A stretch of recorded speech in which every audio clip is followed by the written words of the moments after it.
let's look at this lesson of forgiveness by going back to that previous parable of the prodigal son. We drop in when the older brother finds out that his rebellious younger brother has returned home. Luke 15:25.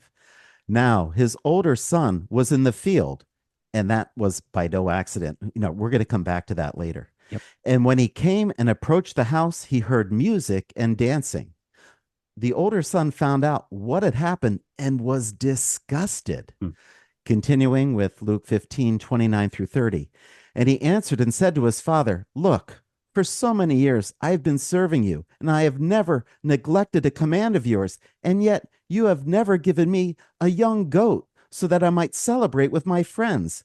But when this son of yours came, who has devoured your wealth with prostitutes, you killed the fatted calf for him.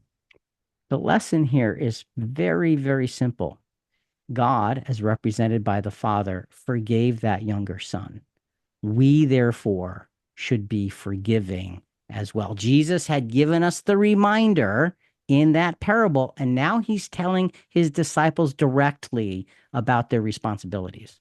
We're obligated to forgive.